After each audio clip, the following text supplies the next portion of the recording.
In the year 2045, all of mankind seeks an escape from their dreadful reality. To embrace that escape, they enter the Oasis, a fully immersive virtual reality universe where anything is possible. The creator of this universe, a games designer named James Halliday, has hidden an Easter egg somewhere in the Oasis. Whoever finds this egg gains complete control over the Oasis, the world's most valuable economic resource. The hunt for Halliday's egg is on in the 2018 sci fi adventure Ready Player One. I'm Connor Eyzaguirre. And I'm Austin Johnson. And this is Filmgazm.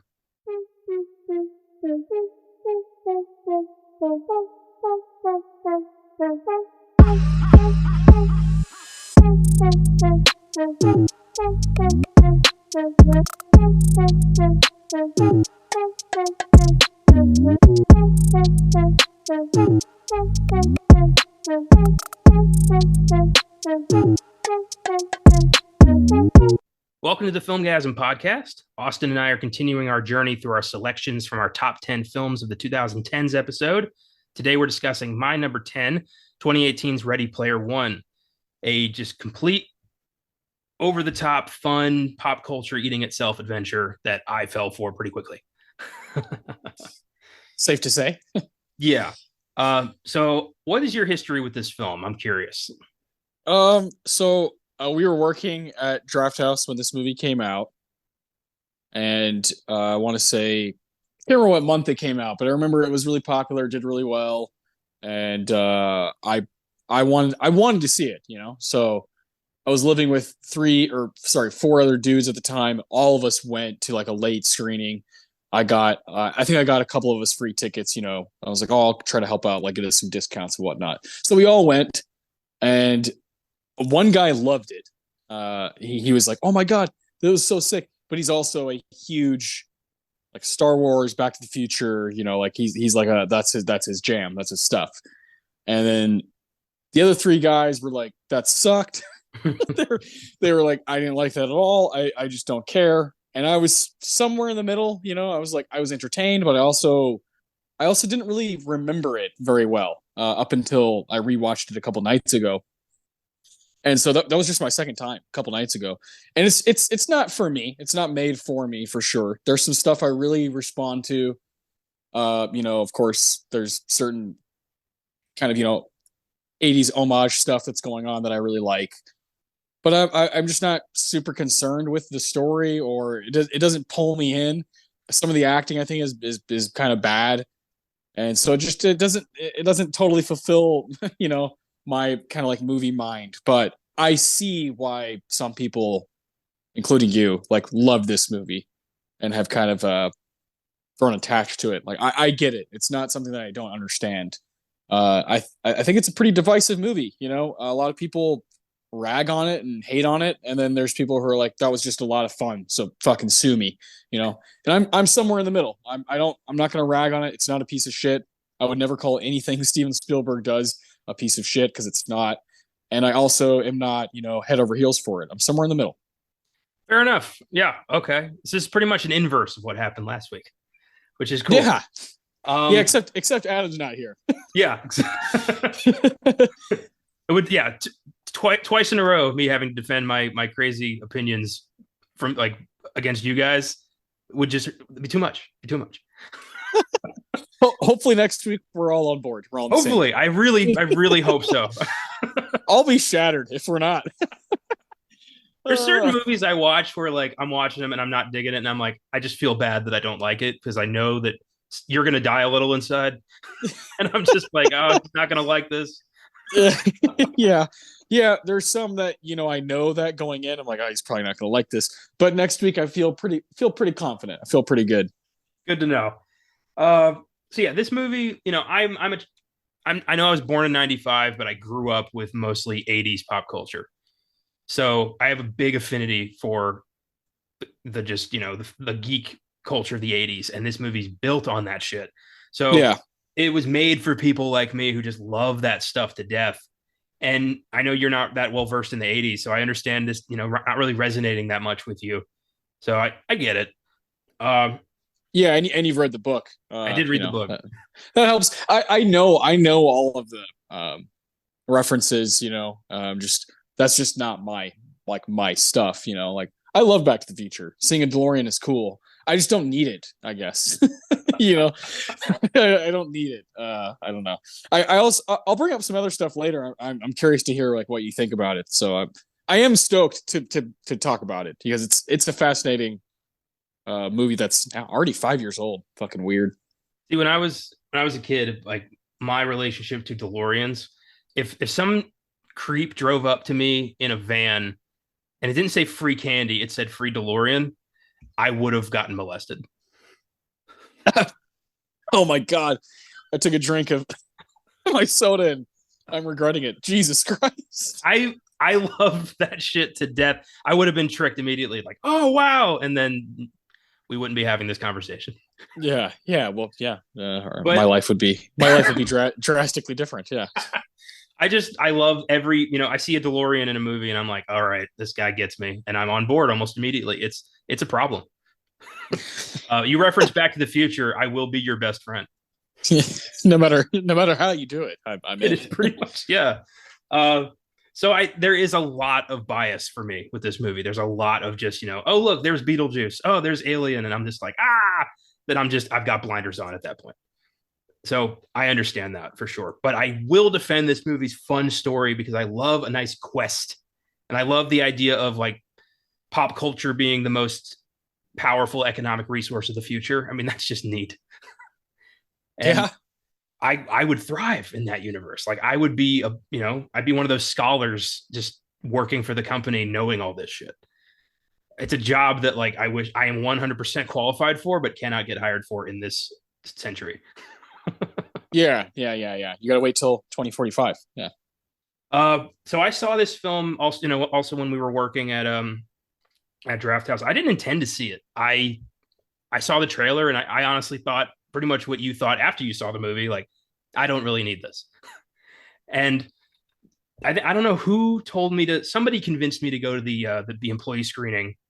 I think I was bored, or somebody was going to meet me there and they didn't show or something. I don't remember how I ended up at the midnight screening, but I went and I started watching it and I'm like, all right, Easter eggs, okay. Yeah. Yeah. Everywhere. Oh, Joan Jett. Oh, Van Halen. Oh, DeLorean. Oh, T-Rex. King Kong. All right.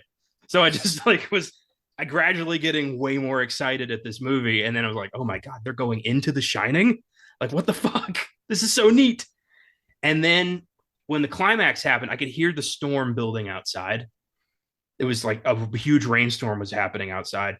And Uh-huh. when Mecha Godzilla showed up to like fight the Iron Giant, the power Yeah.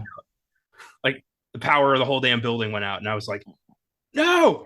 And then the power came back on. They tried to get the movie back to the spot. They restarted that scene.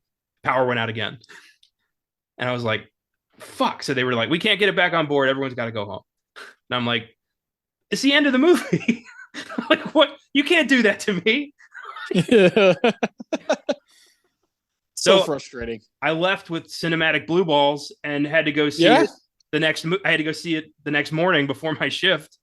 And I was like, all right, yeah, this is good. But I saw this last night. All right, all right, all right. Went to the bathroom, came back, then climax. And I'm like, all right. And it was really good. And I had a great time. It was fun. And then I told everybody about it, and everyone who saw it did not have the same reaction to it that I did. Everyone that worked with us, or what do you mean? Yeah, all of my Yeah. work friends, I was like, when you got a chance, go see this movie. And some of them were like, oh, it's pretty cool, but mostly they were like, eh. And I didn't understand it. I'm like, why don't you see what I see? And eventually I just gave up. But this stayed in my rotation. It's become one of my favorite movies. I'll watch it when I've got, I need like an injection of like every pop culture thing that I love. If I need all of it at once, I will watch Ready Player One. Mhm. Yeah, makes sense. It's all right there. Yeah, it is. And yeah, it's my number 10 of my top 10 of the 2010s because I wanted to show it some love because it's it's a bit hacky. It is not that original. It's ridiculous. It's the Matrix with like a lot more whimsy, and I understand that. But at the end of the day, I want, it's okay to have fun. It's okay to, to Yeah. have these movies that just make you smile, even if they're stupid or other people don't care for them. They belong to you. You know, you find what you love and you hold on to it. Yeah. Yeah. No, I totally agree. I have no room to ever bash anybody for having fun. I have fun. I have too much fun sometimes watching movies that just conventionally aren't good. That's quite all right. I don't really care anymore. I've gotten completely over that for sure. So yeah, and when I'm watching this movie, I'm not really. I was thinking a lot about you. I was thinking a lot about like, oh, okay, yeah, I get why this is in his list, and I also get why Adam was like, I'm good. 80s are like his least favorite pop culture decade. Well, I don't want to say that for him because like I think me, him, and my brother Jeremy, we're very very into like Iron Maiden and Judas Priest, and like kind of popular stuff from the 80s, but stuff that's probably not going to be in a movie like this. Like none of us are massive Van Halen fans. We always kind of lean towards the more metal, Black Sabbath, Iron Maiden stuff. That's always where we kind of ended up. And it's probably kind of the same for movies. We always kind of like what's like a little outside, what's like a little bit of an outlier, compared to some of the Indiana Jones and the Star Wars and the ETs and the Back to the Futures. We always try to find like what's on the edge. That's always been kind of, well, it was their personality, and so I'm their younger brother, and I just kind of adopted that. So that's kind of where our heart lies. But I guarantee you, they would love this movie if instead of Joan Jett at the beginning of the race, it was 2 Minutes to Midnight by Iron Maiden playing. You know what I mean? So it's just what needle drops, what little cues like you appreciate, and there was more for you than for me in this movie as far as 80s goes, which is why, of course, I'm going to talk about the Shining scene later. The great unifier, The Shining. Yeah. I mean, yeah, come on. He can do that too because he knows Kubrick, right? So he can do that. I've yet to meet anyone who did not like The Shining. Even people who don't like horror, when I show them The Shining, they're like, that was pretty good.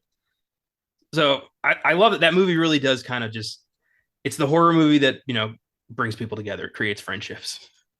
Yeah. And it transcends any decade. Like it doesn't feel like an 80s movie. It doesn't feel like when it came out at all. It feels very much like this singular, idiosyncratic, just brilliant mind fuck of a movie. That's quite frankly not a lot like the book. So it gets to kind of stand on its own and be this thing that like that's why it's so good. Is it has lasted over 40 years, and that's why it's so cool that it did get included in the movie, Ready Player One. Cool fun fact: the producers approached Jack Nicholson to reprise his role as Jack Torrance in this movie, and he turned it down because he said he's retired. So yeah. He's like, nah. There's no amount of money you can be like, come on. He's like, I'm good. Yeah, you can't pay off Jack Nicholson. Yeah, I've done that, and so it's over. That would have been pretty fucking sweet, though, right? Pretty sure that dude gets free courtside Lakers tickets. I mean, what more can you give a man who has everything? Yeah. Yeah, exactly. I wonder, like, I think initially I would have been like, that's Jack. But then on repeated viewings, I would have been like, he shouldn't have done this.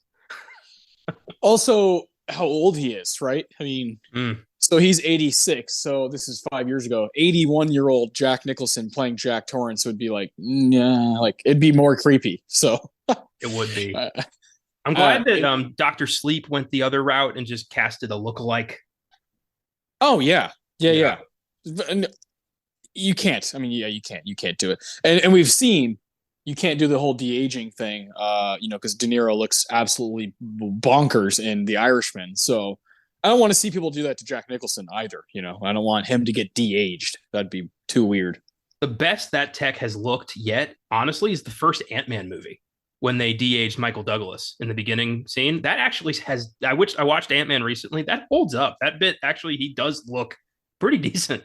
That's right. And they also de-aged Robert Downey Jr. in Endgame, Infinity War, Civil War. Yeah, they de-age him a little bit. I mean, it's not as drastic because he's not as old as those guys, but you can tell, but it looks okay. Okay. it's a little weird to see like less than zero RDJ walking into the room. It's like this is odd. He doesn't look he Yeah, looks too shiny. yeah, his face is like plastic, but whatever. I'm judging from just the trailers. I think the de aging tech they're using on Harrison Ford for the new Indy movie looks pretty top notch. So that could work it out. does. So much so that a casual would be like, man, Harrison Ford's still fucking hot. you know? Yeah, for like 80, Ford's looking pretty good. Yeah, Ford's still on top of his game there. I want some of what he's smoking. God damn. Good shit. Yeah. Oh boy. Okay, so to start things off here, I have a question. I'm very curious to hear your answer to this. So, if the Oasis existed, if we were living in this universe and we could go literally anywhere in the pop culture universe, where would you go? Oof. One place?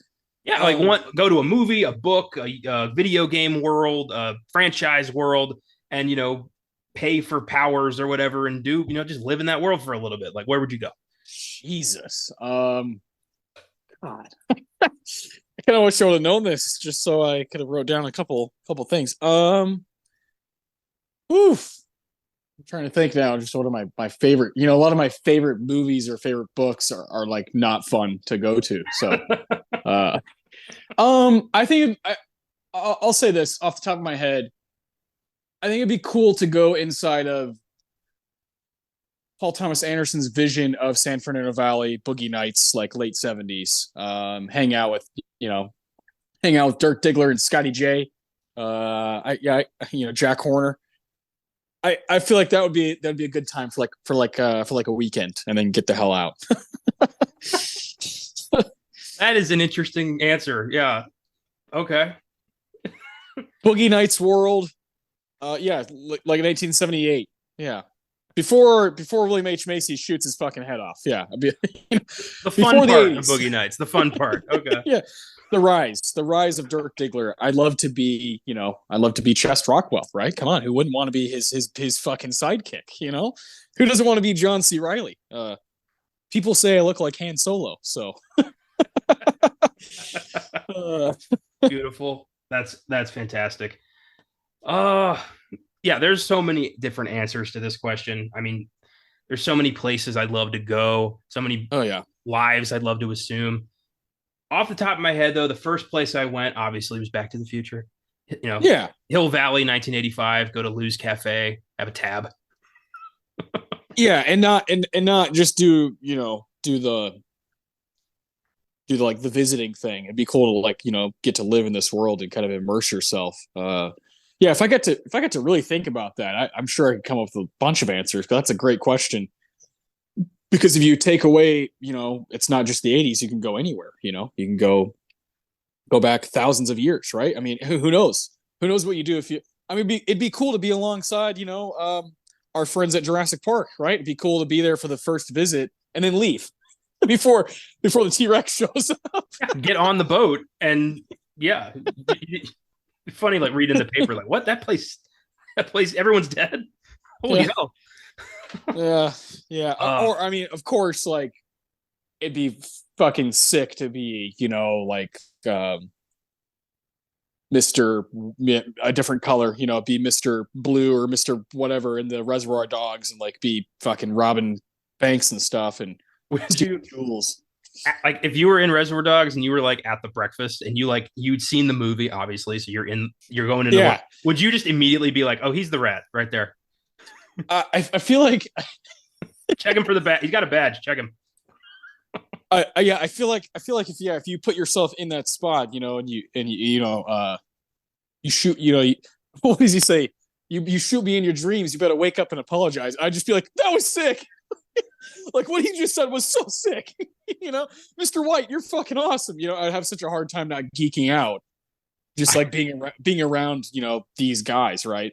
If I were like hanging out with, Jules and Vincent Vega, like I'd be like, you guys are so cool. Like I'm in the back seat, like, he's talking about the Royale. It'd be so difficult to play it cool, right? To like actually live in it and not just be like, what? I'm in Pulp Fiction right now. I feel like you know what I mean. you'd just be dumbfounded, like what the fuck, like flabbergasted, totally. I'd want also to be able to control or to be able to affect the outcome of these Ah, films. Like my involvement in the movie is going to change things. yeah, yeah. So maybe you're right. Maybe you do say, hey, Mr. Orange, that fucker's a rat. Let's do this thing the right way. Let's not do it today. Let's do it, a week from now, right?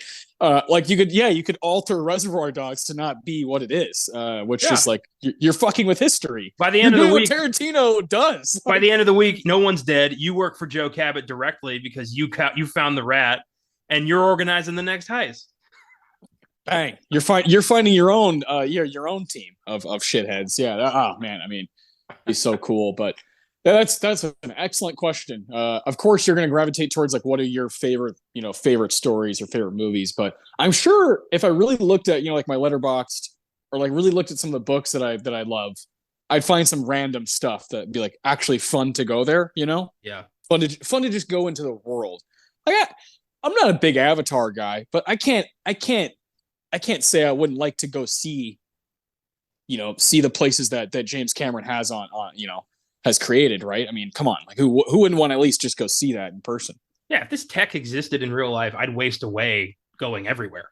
Even stuff I didn't care for. I don't play Dungeons and Dragons, but would I go be a fucking mage and actually fight some dragons? You're goddamn right I would.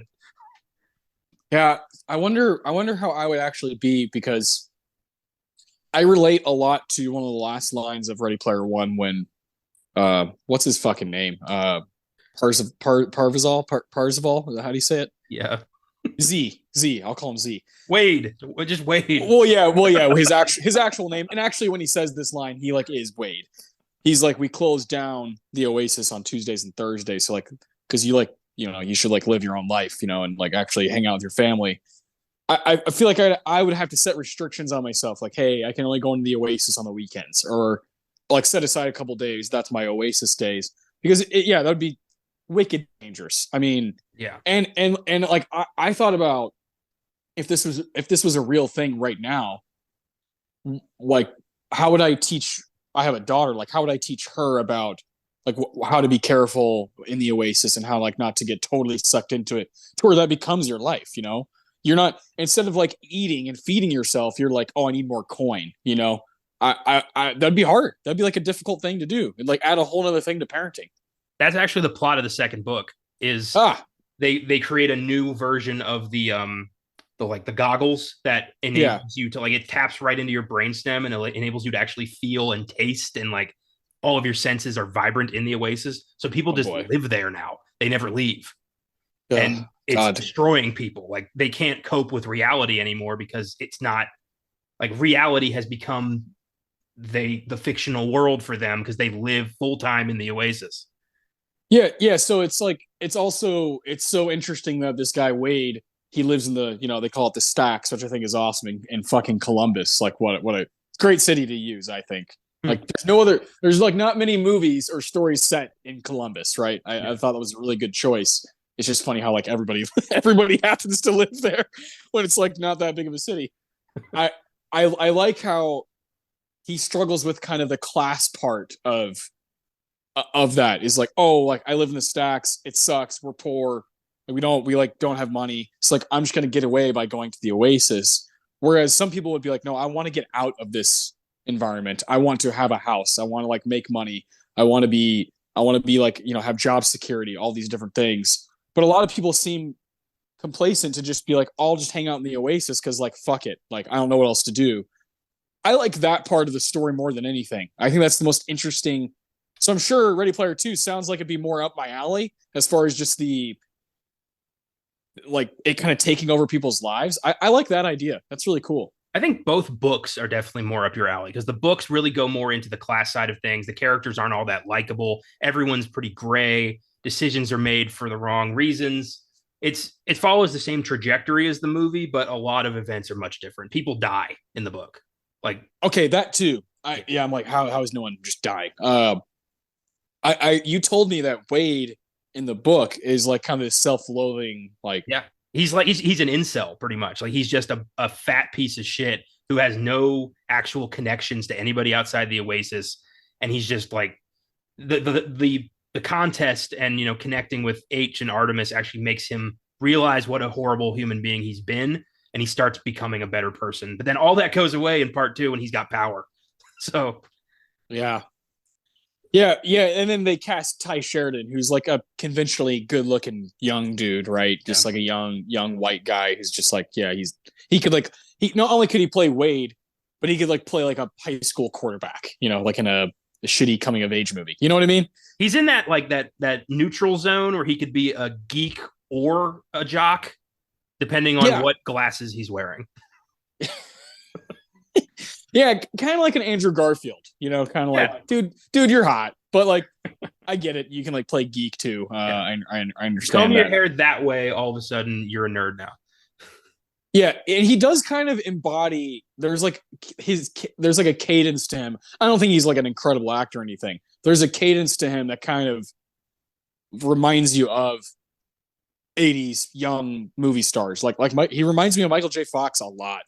Just kind of the way he kind of like da da da da da da, and kind of the humor of it. So he's good for this character. I just don't think he's like an incredible actor or anything.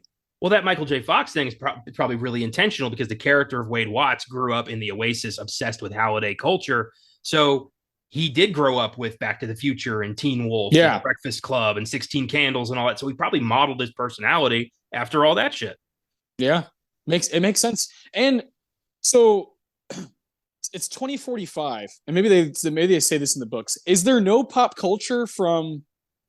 Have you heard this before? Have you thought about this? I have thought You about know, this a lot. Yes. you know what I'm gonna say? Like, because like everything's 80s. So like, fuck the 90s, fuck the 21st century, and from like 2020 to or wait, when is it that he actually like opens the 08? 2025 I or think it's 2025. Yeah. and then so he dies in 2040, 15 years later. So like during that time, is there no pop culture because everyone's in the Oasis? That would kind of make sense. I mean, because where are the creators? Where are the movie directors? Where are they've all like they're all like all just live in this world that I was obsessed with as a kid. So like, why would I make the new Jaws when I can live in Jaws? Well, also, the Oasis and everyone who's in it is, they're obsessed with Halliday's contest. And And he's so obsessed with the 80s. yeah, so everyone's obsessed about the pop culture that he loved, and those are the people we focus on, are the people who are worshiping Halliday and the pop culture that he worshipped. So since he grew up in the '80s, he's obsessed with the '80s, and that was my rationale. It's like this guy Okay. isn't going to see Avatar. He watched Terminator. Yeah. And it helps that there's like the scene later in the movie where you see like kid version of him, like with all of his shit everywhere, like just stuff. Yeah, So if he dies in 2040 and the 80s are 60 years prior to that, how old do you think he was when he died? 70 something probably. So you like maybe he was born in 1970 and then he went through like his teenage years in the 80s. That would make sense. That would make sense. Yeah, and also I do think that the pop culture of the '80s is probably the most uh like all enveloping pop culture. Like there's stuff in the '70s and the '60s that were really cool and great movies and culture and stuff like Star Wars, Star Trek, stuff like that. But there's something about the '80s that made it cool. Like, Oh, and comic books and video games. yeah, And I mean like video games became a thing. like I can see an entire online universe being developed around '80s pop culture. I can't really see that happening around any other decade's pop culture. No, not really. No, the 80s is like the most, yeah, it's like the most like vibrant, Yeah, the most like poppy, like there's it just you like there's an aesthetic that you've right when you hear 80s, you can feel it. Like I can see it in my head right now. With the 70s, it's similar to 80s with like, certain music and whatnot. But there's like a darkness to the 70s that's like that I don't feel that from the 80s, like at all. I don't know. I feel like the 80s have a clear, like very clear definition, and no other decade has that. yeah, 100%. I agree. Uh, yeah, that's a question. Yeah, we could go on and on about just the Yeah. the power of the '80s and whatnot. But And I mean, this is not the last time we're going to talk about the 80s. So Well, yeah, no. we'll have plenty of opportunities to go back to that.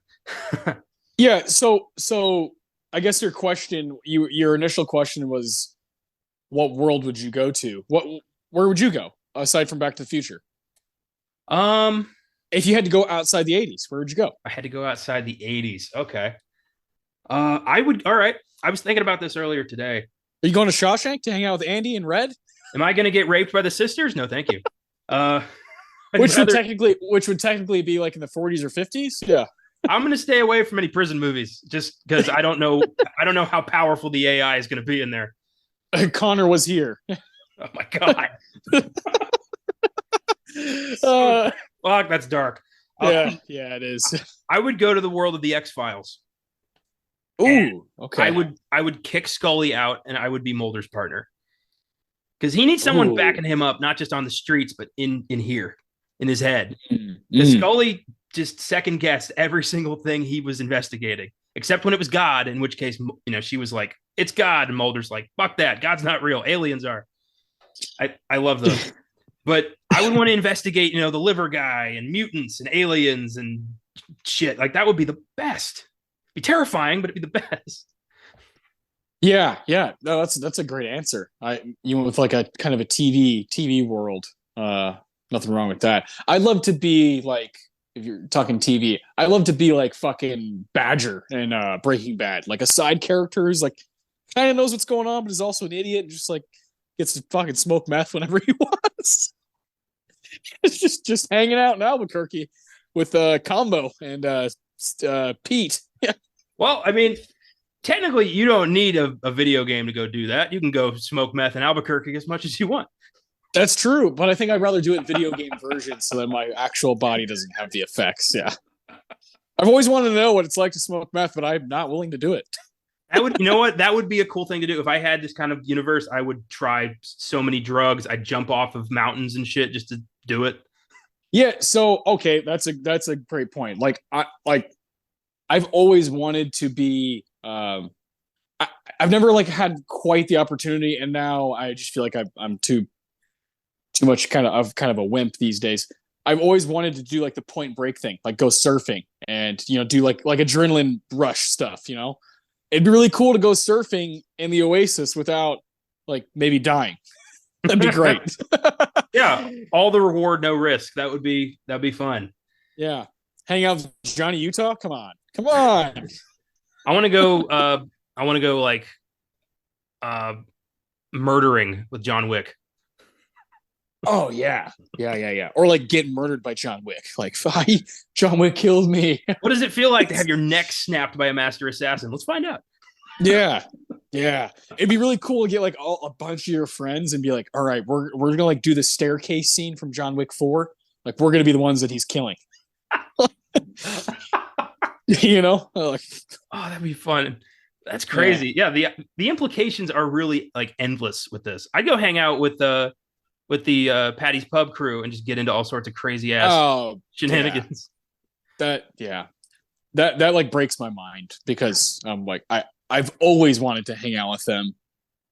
And so if I could actually do that, I'd get lost. I'd get lost in that. Like I'd become like best buddies with Charlie, At some point you'd be like, oh, what is Charlie always into? Like, was it glue or paint? Yeah. Huff and paint. Huff and glue, huff and paint. Yeah. You'd be doing so much of that shit you'd forget you were plugged in. Yeah. Yeah. What is going on up here? You'd take off the goggles by accident and be like, ah. Yeah. Like there's the episode where we don't see him killing all the rats. I'd love to go down in the basement with Charlie with a baseball bat that has like spikes on it, killing rats like that. That sounds great. Catch an Eagles game with Mac and Dennis. Come on. Yeah. I could do that all day. That's an incredible question because we could do an entire episode on just the possibilities of like where you would go. So good shit, man. Good shit. Totally. That was a blast. All right, let's look into where this came from. So Ready Player One began life as a novel by Ernest Cline. It's first published in 2011. The film rights were sold before he was even done. in 2010. He wrote a sequel, Ready Player Two, which was published in 2020, but was met with a pretty negative reception. They've yet to greenlight a film on this. Everyone pretty much hated it, except me. I liked it. Again, like I don't know what it is with this guy, but I'm on board with anything he does. Oh. That's great. Are you like a have you like read other Ernest Cline stuff, or is this it? I haven't looked into other stuff he's written. I've only read Ready Player One and Two, but I breezed through part two. I read part one in one sitting on a plane, and I read part two in about 2 days when everything froze over a couple of years ago. Oh yeah. Read it by like candlelight, which was weird, and it's neat. There's a scene like there's another Easter egg hunt in that one, but for something else, and they have to go to Prince Planet, and Ooh. they have to fight like 7 different versions of Prince. Oh, I love that. That's great. Like Purple Rain Prince, Graffiti Bridge Prince, and like it was just like, and the Revolution's backing him up, and yet it was cool. Yeah. Speaking of, I keep thinking of things I'd want to do. I'd want to like introduce heroin to, or introduce Harry Potter to like heroin and just ruin the entire, ruin the entire timeline of Harry Potter. I would show up in the last movie. I'd go to the Battle of Hogwarts with a Glock and just blow Voldemort's brains out.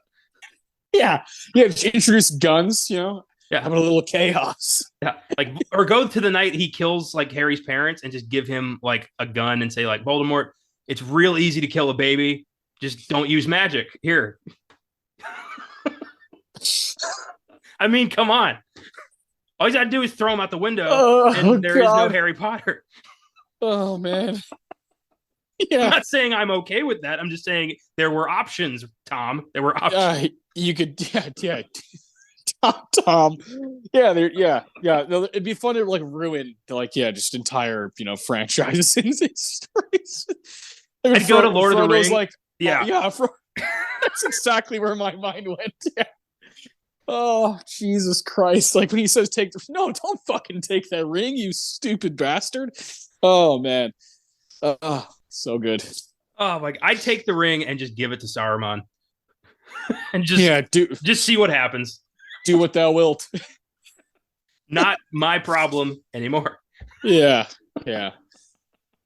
Yeah. Give it to that golem guy. Yeah, he seemed cool. Yeah. Jesus Christ. Just like I love to just like call people names like Sam, you're kind of a pussy. let's be honest here. If I take one more step, be the furthest I've ever been. Oh, come on, you bitch. As he's saying that, I want to come up behind him and push him. Like just yeah. Gotcha. Yeah. I'd do that a lot. I would go into famous movies during famous scenes and just like push people over. Yeah. So can you damn, I'm gonna go on my mind now is like, so it's all made up stuff.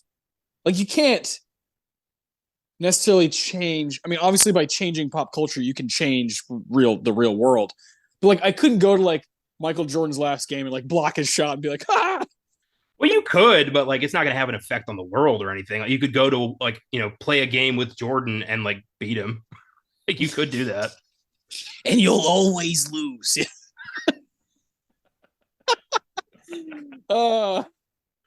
So good. I love it. I love this. I had no idea this is gonna happen, so I'm happy.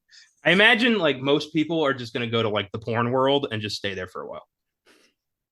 Yeah, that's why I said Boogie Nights for like a weekend. I don't need to be getting caught up in that shit, I want to go to the world of like where it's just random shit happens, and then all of a sudden everybody's fucking one another, because I find that hilarious. It's like I didn't turn in this library card on time. Well, now you know what has to happen.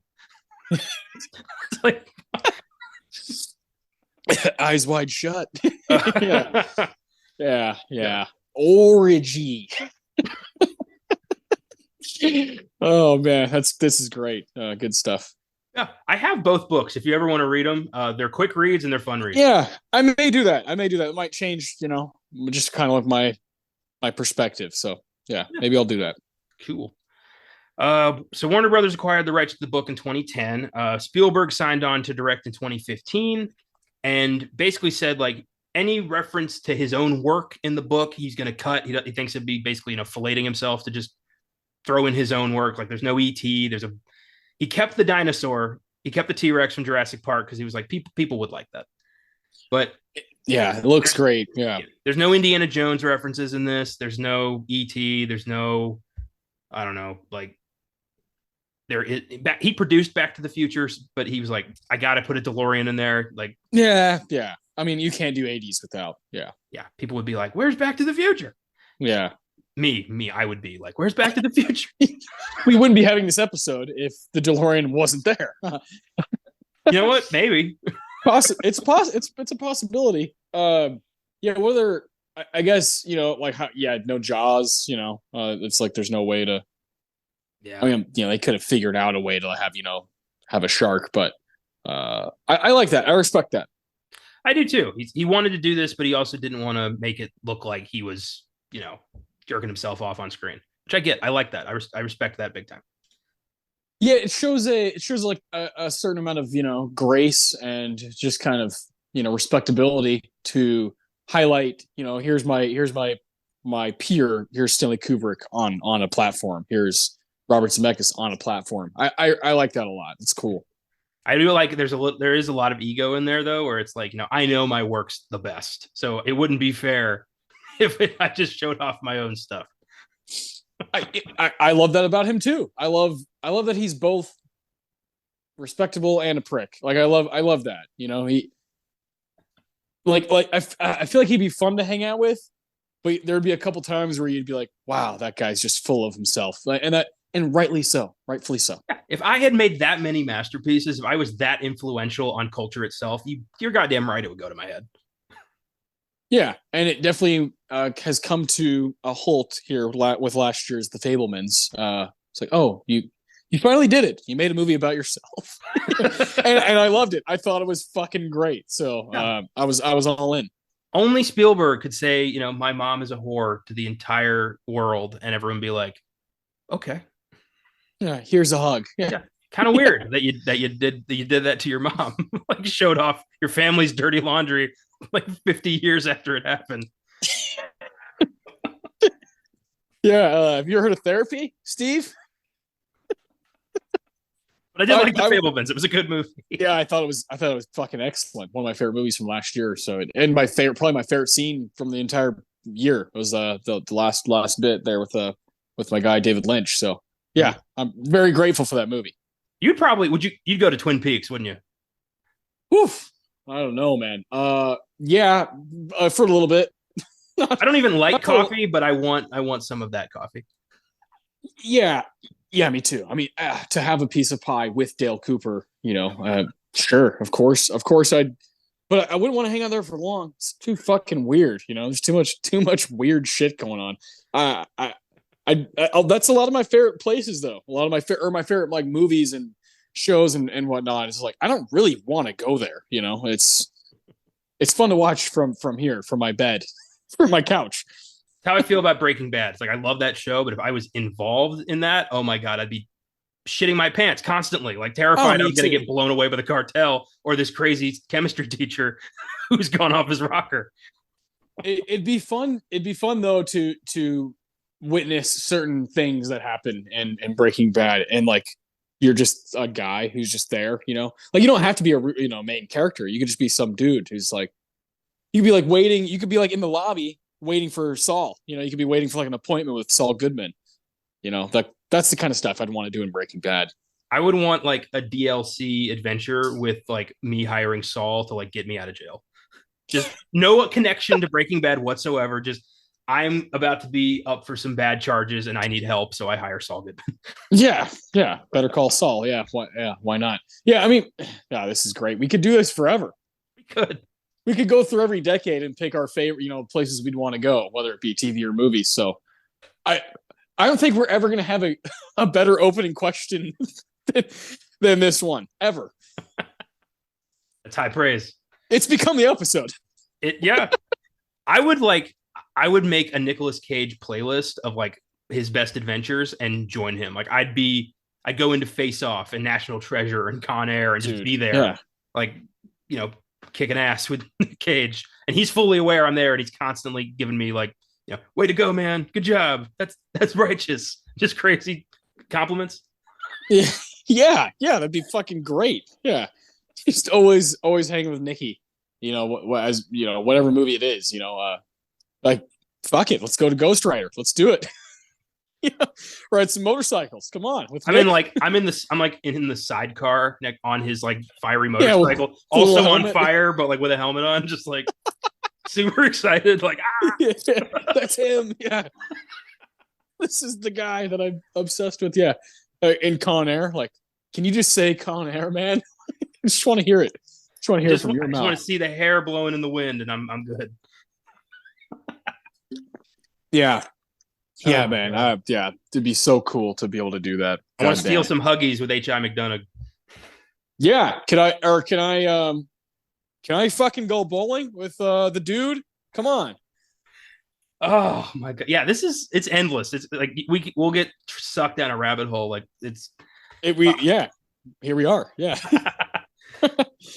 okay. So I'd go to the Matrix and be like, fuck you, I'm taking the other pill. uh, I'd go into Inception and like lose my goddamn mind because I'm like, I'm plugged in, and then in there I'm plugged in, and then I get plugged in there, and eventually I'm gonna have a psychotic break. I'm gonna forget what level I'm on and just freak out. yeah, we haven't even talked about the animated world. You could like try to like catch the toys in Toy Story, like come into life, like close the door, open it back up. Gotcha, Buzz. Oh man, yeah, this is so neat. Oh man, I would go Yeah. to I'd go to Springfield, hang out with the Yeah. Simpsons. Yeah, why not, right? It'd be cool to have like a Simpsons version of you, like Yeah, that'd be great. Like no matter where you go in the animated world, like it's a like you're a Family Guy, you're Simpsons, you're South Park. That'd be so sick. Like it'd be so cool to have like a paper version of you in South Park where you're just kind of like hobbling along. Yeah. Oh my god, I'm gonna be thinking about this all fucking night. I want to get fucked up with Randy Marsh and just go on adventures in South Park, just ruining people's day. Oh man, yeah, yeah. Be a good time. I could get caught up in South Park for a while. Yeah, Oh yeah, this is so neat to think about. and it's not gonna happen, but you bet your ass, like I'm gonna be up tonight, fucking making a list in my notebook of like what places I would go to first. And then in turn where those because in this movie, like one of my favorite parts of it is like when you see like Freddy Krueger like at this place, like he's like gone to a different dimension. So like it'd be weird. Who else would you see in the Family Guy world? You know what I mean? Who else would you see in Springfield, like hanging out with Homer? That's like the cool part too. Like would me and you run into each other in Springfield? Like holy shit, dude! Like there Let's you be are. honest. Let's be honest. We would 100% be doing this together the whole time. Yeah. And then if I was feeling real wild, I'd be like, hey, Josh, Caleb, what are y'all doing? They're in some wacky 80s, horror movie. And I'm like, I'm feeling wild today. Let's go. That would be fun. Like go to the world of the Thing and like fight the Thing. Yeah, for like a ton of coin. Yeah, Oh fuck my yeah. god. Yeah. You guys got to team up and fight the Thing. Yeah, you get thousands and thousands of coins. In the book, they go. I remember like there's planets that are like director planets. Like everything on the planet is like it's a city built off of stuff that like he goes to John Hughes' world, and there's like Ooh, I like that. there's a vacation area. There's like the Griswolds live here. If you go to the train station in Chicago, Del Griffith's just sitting there, and you can talk to him. Like how fucking cool would that be? Yeah, that's neat. I like that. I like that idea. It's like an all-encompassing of someone's work. Yeah. Yeah. Oh, that's so sick. Oh, dude. Yeah, that's tight.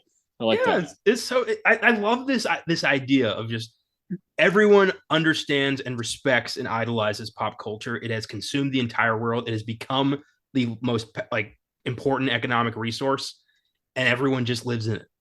Like I want this so bad. You never know, man. You never know. I'm hoping in my lifetime some brilliant scientist creates this, and I can just be like, goodbye, life. I'm gonna go live in here now. Yeah, I mean, you would think. I mean, maybe probably not to this extent, of course, but you would think at some point there's going to be something along these lines.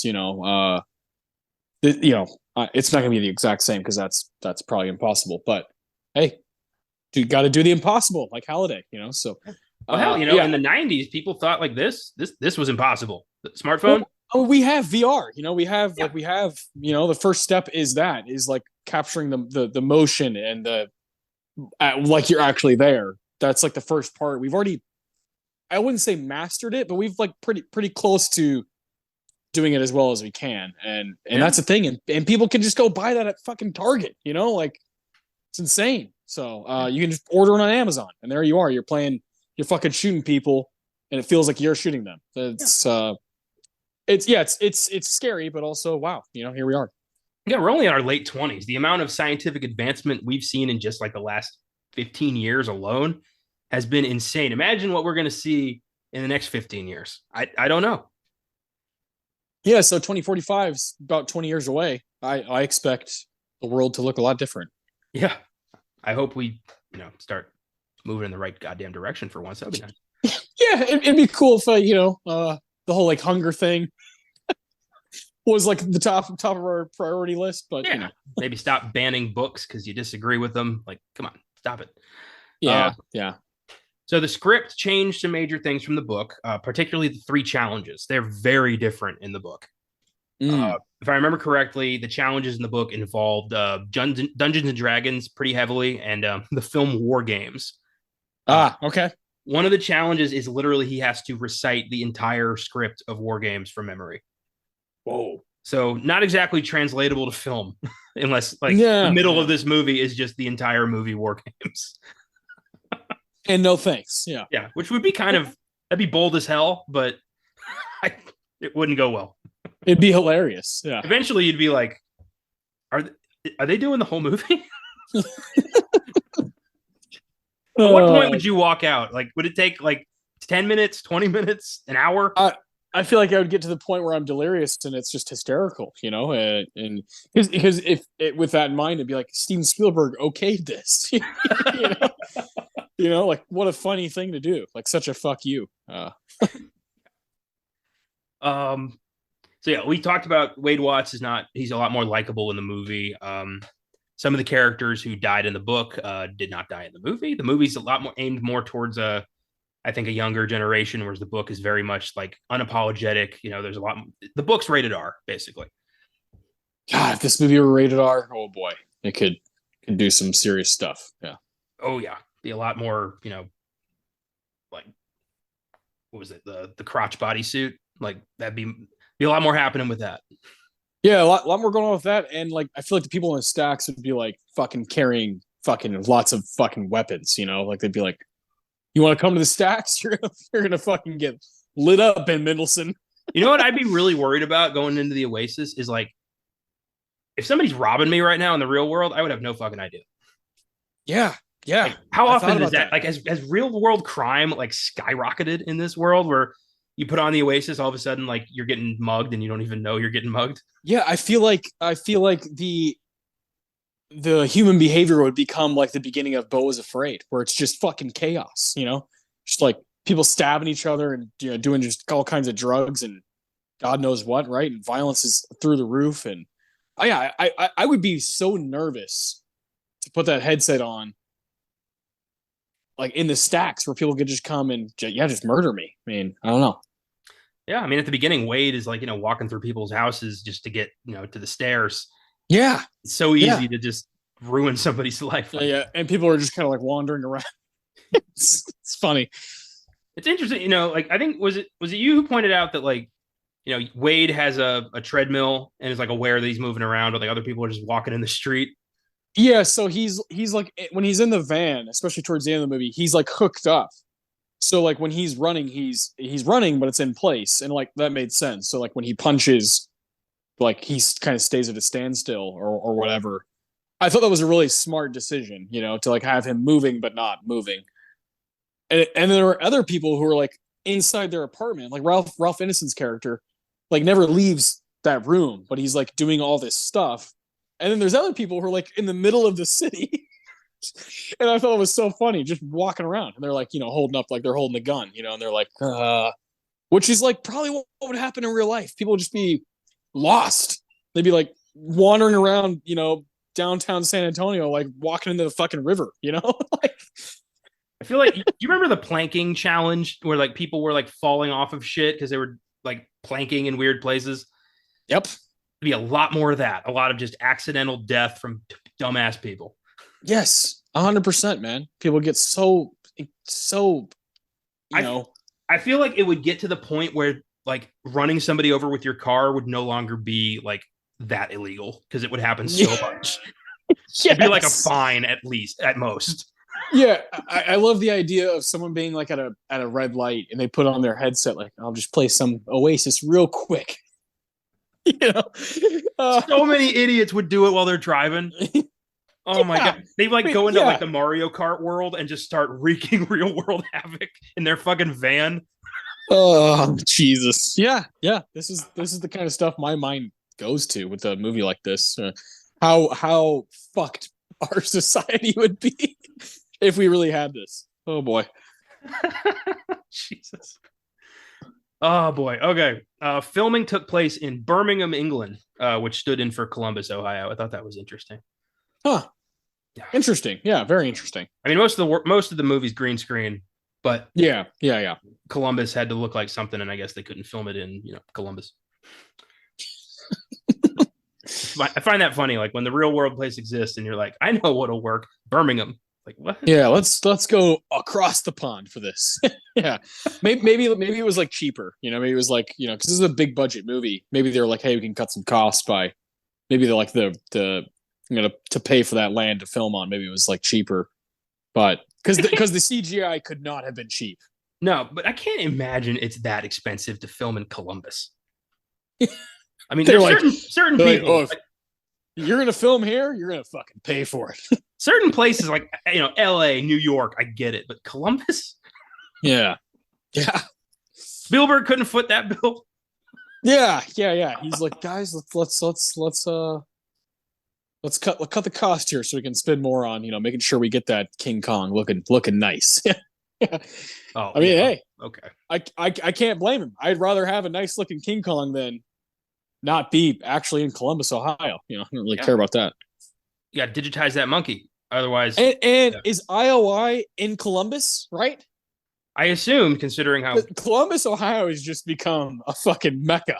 in 2045, Columbus, he says it's the fastest growing city in the country at the beginning of Smart. the movie. So Smart. maybe something happened in those, corn syrup droughts and bandwidth riots we don't get to hear about that caused Maybe Columbus, Ohio to be like the new LA. maybe that's where Halliday's from. But you know what? That is probably it. So that's why like he's so obsessed with Halliday.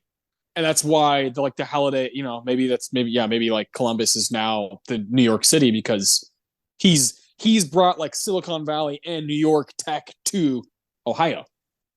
And Halliday's the kind of guy who wouldn't sell out. He would stay. He'd be like, I'm staying right the fuck here and doing my work where I'm comfortable. I'm not going. He wouldn't say it like that. He'd be like, I think, yeah, they mentioned at the beginning. I think that he mentioned this isn't this. He says this is where Halliday and Morrow started gregarious games. Like that is why he's there. Okay. I forgot about that. Ha! Yeah, that makes perfect sense. That makes perfect sense. Okay. Yeah. That I can get on. I can get on board with that, which is why IOI, this massive company, is also based in Columbus and not in Los Angeles or San Francisco or whatever. So it is 100% because Halliday started the game there, so everybody flocked. Yeah, yeah. You have to have a you have to have a shepherd. Like for a movement of like an industry like that, someone's got to start it in a certain place, and Mark Rylance happened to be that guy. I do love Mark Rylance and Simon Pegg. Like the fact that they hung out in Columbus is cool. I love the idea that Halliday is like Bill Gates and Jesus Christ, like combined. Yeah, he really is like a savior figure to these people. Yeah, yeah, I get it. Understandable. Yeah. Mm-hmm. So Ty Sheridan was cast as Wade Watts, Olivia Cook as Artemis, or Samantha Cook, I believe her name was. Lena Waithe as H, Ben Mendelsohn as Nolan Sorrento, Simon Pegg as Ogden Morrow, TJ Miller as IROC, and Mark Rylance as James Halliday. Pretty decent cast, pretty well rounded. Again, like the character, for example, IROC in the book, way more of a sadist, like a straight on like murderer in the book. In the movie, kind of a dumbass comic relief. Yeah, TJ Miller doing kind of like the Deadpool thing, just kind of like, I kind of like him though. So I did whatever. like him constantly talking about his neck pain. It's just like I think I got to see a specialist. Yeah, I love his line. He's talking about he like doesn't want to die. He's like, I got 10 years worth of shit inside of me. Yeah, like, that's a camper move. Yeah, it's funny. In an interview, I thought this was interesting. Spielberg said this was the third most difficult movie he's ever made in his career, behind Jaws and Saving Private Ryan. I've heard that. I've read that or heard that somewhere. Fascinating. Yeah, it's probably because this is such a CGI heavy film, and there's so much detail and so many different elements to get correct, just from like the foreground to the background to the way certain things look to the shape of things to the sound certain things make. He had so much to juggle. So I imagine that probably weighed on him. Probably a pain in the ass. Yeah. Yeah, for sure. Ready Player One has an IMDb score of 7.4, Rotten Tomatoes score of 72%. Critics' consensus reads, Ready Player One is a sweetly nostalgic thrill ride that neatly encapsulates Spielberg's strengths while adding another solidly engrossing adventure to his filmography. I agree. I agree. I wish more people did. Yeah. I hear that. I agree with that too. That consensus that it is just another reminder that this guy can kind of do whatever the hell he wants, and he's just gonna make it entertaining. He'll make anything like worth watching, and I do think Ready Player One's worth watching. Yeah, me too, for sure. Obviously. Yeah, I would hope so. I would hope so. You know what? I think I like this. The film was a decent hit financially, grossing $592 million on a budget of $175 million. I thought it was more than that, but Wait, it only made how much? Well, not only, but what was it? 500? Little under 600 million. Yeah. Yeah, I thought it was more than that. Me too. Sure. I thought it was like in the 800 range. Yeah, I thought it was close to that billion mark. Yeah. Huh. Yeah, I guess not. I guess maybe that's why there hasn't been a sequel, because if you don't make $1 billion as a potential franchise getter these days, you're nothing. Yeah, that kind of sucks. I didn't realize that. So, I mean, obviously it's still a shit ton of money, but also I wonder if Steven was like, this is it. I'm not doing a sequel. If you want a sequel, someone else is going to helm it, and I don't want anybody else helming this. I could see this going off the rails real fast with like the wrong hand. Yeah, you might be right about that. That's probably what's holding up the sequel. Spielberg doesn't want to do it. They don't want to do it without him. He's like, hey, I got to make my fucking, I got to make my Fabelman's movie. I got to talk about myself a little bit more. The world has to know that my mom fucked my uncle. The world has to know. Yeah. And in this case, Michelle Williams and Seth Rogen. So, such great casting and the Fabelmans. I've never been in that situation, but I imagine I love Seth Rogen to death. I think he's great. But if I got cucked by Seth Rogen, I mean, I feel like that would hurt even more. Yeah, something ain't right. I love Seth too. Yeah. Ready Player One was nominated for 1 Oscar, Best Visual Effects, which it lost to First Man. 2018? Yeah. Oh, I'd give that bad boy to Infinity War all day. I would too. I would consider Ready Player One. I feel like, look, I like First Man, but in terms of visual effects, it's not pulling the weight that Infinity War and Ready Player One are pulling. Yeah, First Man's more it's like way more grounded and like more like practical stuff going on. So I respect the nomination, but I mean, yeah, there's just the sheer amount of budget and time that goes into Ready Player One and Infinity War is pretty mind blowing. So yeah, Infinity War to me just looks fucking spectacular. So that's what I'd go with. There were 2 more nominees. I'm looking them up right now. 2018, Black Panther. Visual effects. No. Christopher Robin and Solo, a Star Wars story. Yeah, but Infinity War was up. It was up, yes. Okay, so Infinity War is up, but Black Panther's not. Okay. Yeah, cool. Christopher. Yeah. I don't know. That's I like for my categories to be stuff that I still want to care about years later, and you know, you know. we got perhaps Marvel's finest hour. We've got a Star Wars movie nobody saw. We got Ready Player One. We got Winnie the Pooh, and the winner, the moon landing. Yeah, the winner, the guy who made Whiplash. Yeah, yeah. You know, I love First Man, but yeah, I don't know. Visual effects is it's a tough category. They've never really figured out exactly what they want to give it to, what kind of movies they want to give it to. Yeah, I agree. You think at this point, considering how much visual effects have changed over the years, they have more of a handle on what it represents. Yeah, totally agree. The film is currently streaming on HBO Max. If you want to see it for yourself, that's where you go. So with that, let's take a brief break and then head over to the awards. So let's give some awards to Ready Player One. We have the Quentin Tarantino Award for the best line of the film, the Thomas Newman Award for the best music moment, the Philip Seymour Hoffman Award for the best performance, and the John Carpenter Award for the best scene. So let's start with the Tarantino. What is the best line of the film for you?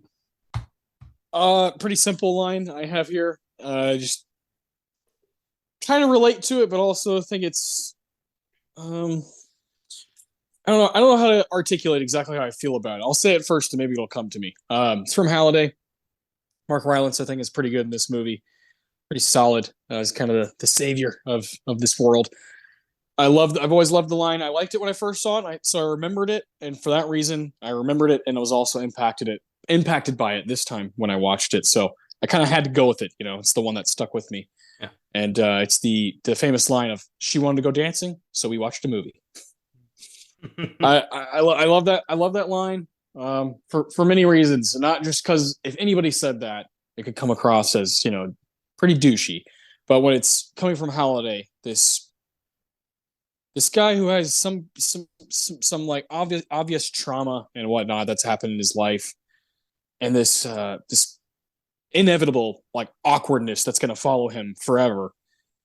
I just think it's a really interesting line from him specifically. So I don't think if some douchebag in some other movie said this, I would like kind of relate to it or understand it is probably the better word.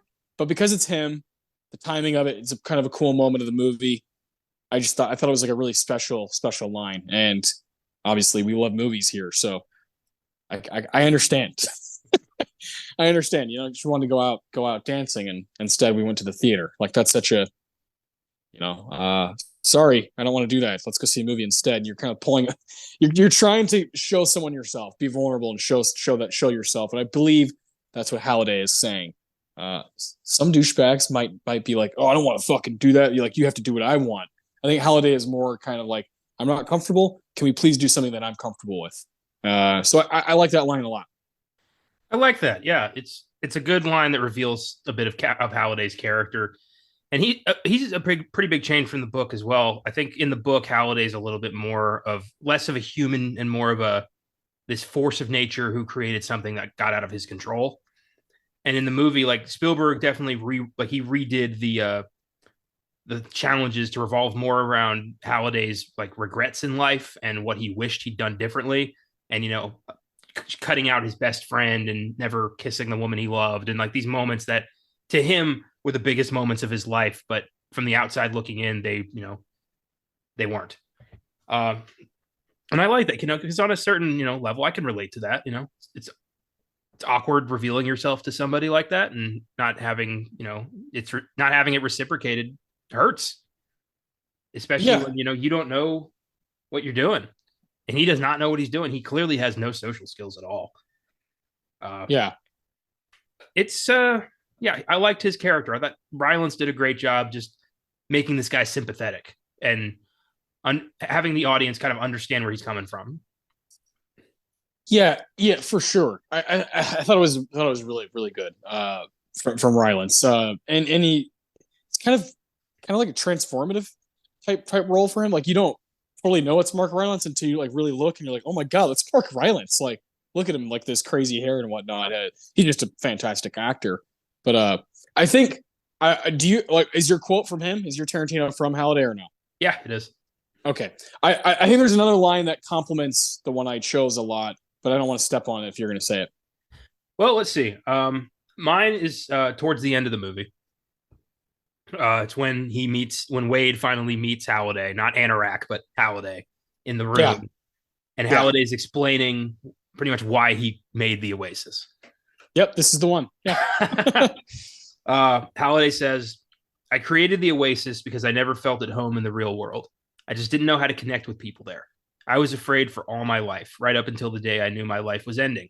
And that was when I realized that as terrifying and painful as reality can be, it's also the only place that you can get a decent meal because reality is real." Yeah. That's the lesson of the movie. Never forget that, don't waste your life in pursuit of, just frivolous things like, film, television, games, pretty much all we do. um, but Yeah. also, you also have a wife and a kid. So like, you're not just like alone in a basement somewhere, just doing this. Like you found a balance. I am in the works of finding a balance. And you got to understand, and we're aware that this stuff is, fiction. It's fake. It's no way it shouldn't control your life.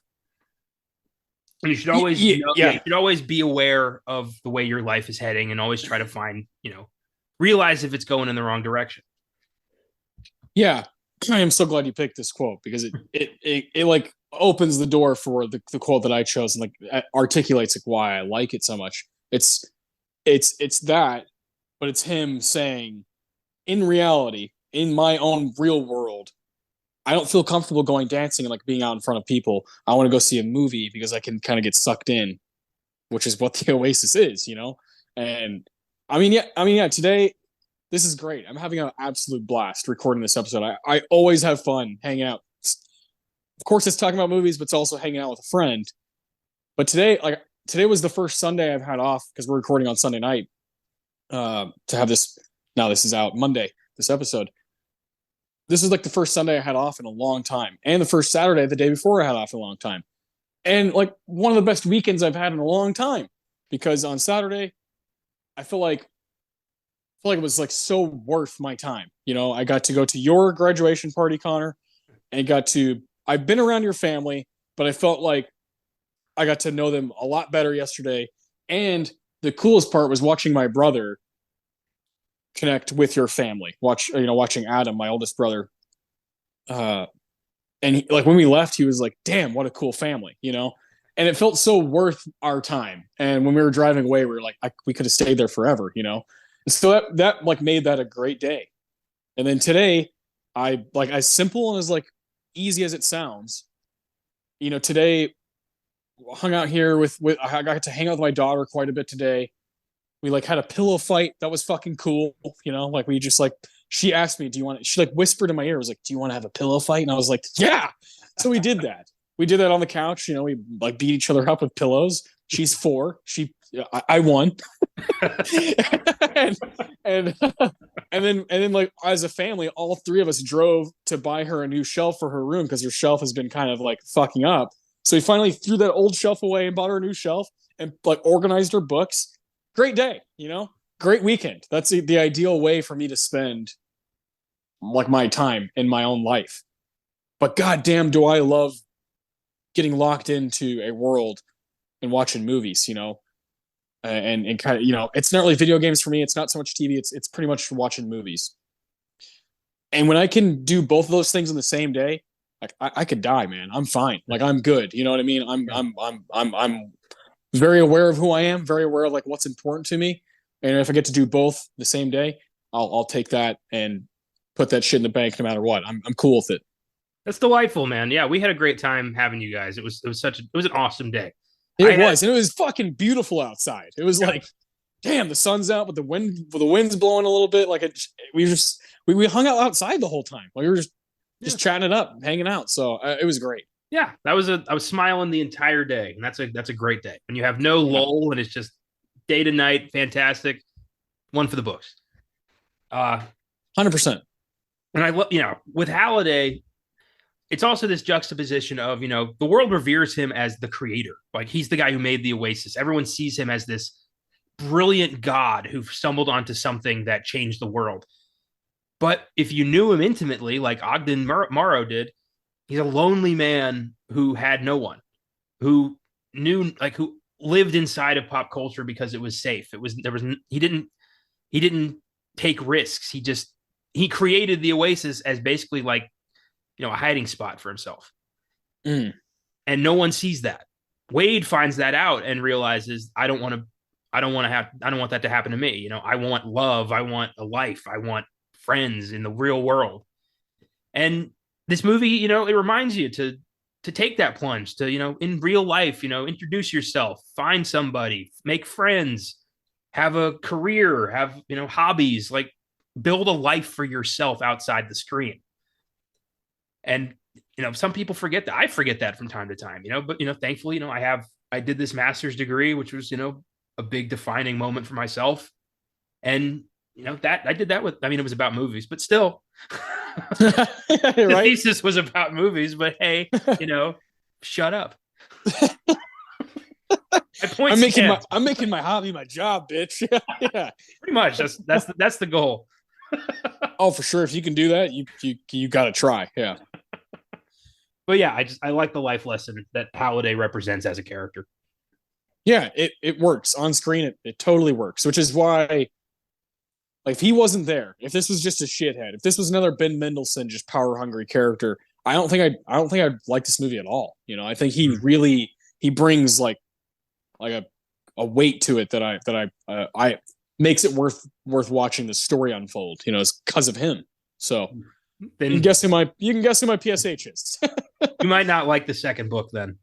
Oh boy, Halliday turns into a shithead. Well, his his like avatar. Anorak. Well, basically, the book's been out for like 3 years. So yeah. Basically, you find out that Anorak is not an avatar. Halliday, before he died, put his intelligence, his brain, into the Oasis, and this is Halliday. And AI Halliday finds out that he's not an avatar, that he's an intelligence, and he decides, well, then this is my world, and I'm taking it back, and threatens to pretty much kill everybody connected to the Oasis if Wade doesn't do this thing for him. So he's straight up the bad guy of the second book. Man, intense. Well, all the more reason to read it. It is. I'm telling you, it's a good read. It's fun, and the challenge rise and fall. Yeah, it's neat, and it ends kind of like, oh, that's cool. But I can see why it was divisive for people. Why some people were like, this is shit. But you know what? I didn't think it was shit. I like divisiveness sometimes. Yeah, me too. I think we need that in culture. Yeah. If everything was just sunshine and rainbows, we'd all blow our goddamn brains out. We need some friction from time to time. Yeah, you need people, you need haters. You got to have those haters out there. And you also have to have, people who are crazy about stuff. So love it. The Thomas Newman Award, Best Music Moment. Okay score. I think it's a Silvestri, not one of his finest hours, but fine. The soundtrack's pretty loaded. So I'm wondering what you went with here. Oh yeah, soundtrack is loaded. It's not my favorite 80s stuff, but I do get down, I get down with it. I'm cool with it. And the one artist / band that I totally get down with is Joan Jett. So also our first time really going into the Oasis with Wade, and Hate Myself for Loving You is playing before the race, and you're like, this is pretty tight. This is pretty sick. I'd be ready to race, if I were hearing that song, like blasting, and you got all these engines revving and boom, boom, boom. And like right there, when you see all the car, there are Easter eggs, references just all the way down the track, not just the obvious stuff, but there's just stuff like riddled throughout that scene. So, even like the Spaceballs van, is like there's just so much shit in that moment where you're like, wow, this is what you're like, this is the ride you're about to go on. So enjoy it. And it is a fucking sick scene. I almost chose it for my Carpenter because like when King Kong comes up, you're like, oh, that's pretty cool. Yeah, it's awesome. I love the 60s Batmobile that eats shit at the end of the race. I love the Akira bike, the Jack Burton's Pork Chop Express from Big Trouble in Little China's in that race. Yes. Like, how do you not, as a a spiritual child of the '80s, how do I not just like have a giant ass smile on my face the whole time? Yeah, that part is fucking cool. It's just slapping you in the face, like, hey, this is what you're watching. If you don't like the '80s, you should probably go ahead and leave. Christine is in that scene. So sick. I know there's one big pop culture moment I noticed this time that I'd never noticed before, and I've seen this like 10 or 15 times. The scene where they're at the dance, like the dance club, the something globe, I don't remember what the dance club. And the bad guys show up and Artemis starts shooting at him. She's using the fucking pulse rifle from Aliens.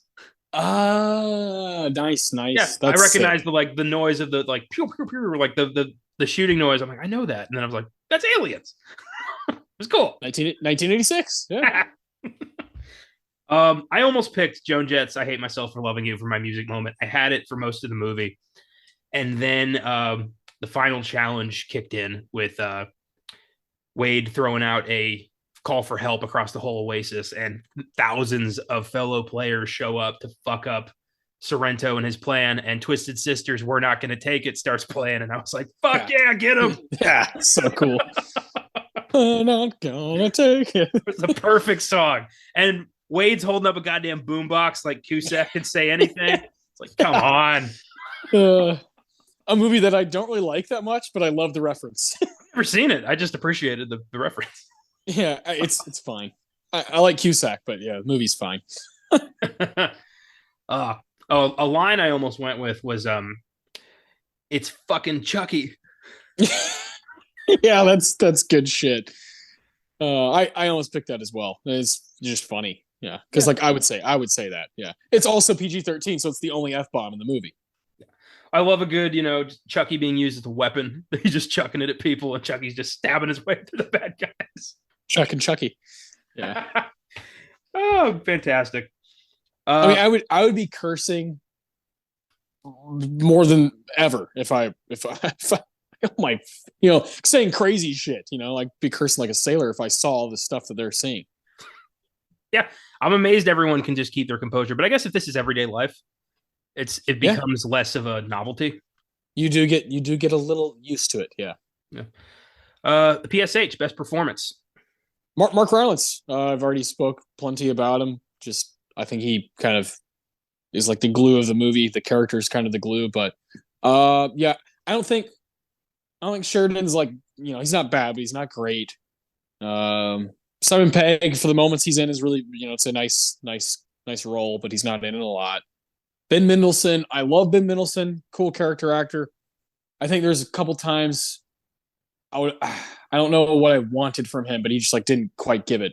Olivia Cooke, completely underutilized. I think she's incredible. I wish she was in it more, but we're with Artemis and Parzival a ton. So you're in the Oasis more than you're in the real world. So I understand that, but goddamn Olivia Cooke, man, I just think she's so underrated. So I would like to see her more. She could have won this award if she was in it a little bit more. But yeah, TJ Miller does some good stuff. I like the little boy who plays, I think Show is his name. I can't remember the kid's name. I looked it up earlier, but he's good. He's like got some funny lines. But yeah, overall, I just feel like Rylance like stuck with me. So that's who I went with. Yeah, I second. I went with Rylance as well. Yeah. Shocker. Here we are. Yeah. He's great. He is the man behind the curtain. He's the Wizard of Oz. Yeah. And it's played like that. We see him mostly as Anorak, this, sage of all knowing. And then we meet, the actual Halliday, and he's this scared little man hiding in his bedroom. Yeah. And he played both sides of that very well. I agree. My second place is Mendelsohn. I think he plays a great douchebag. He's so good at that. Just this power hungry prick.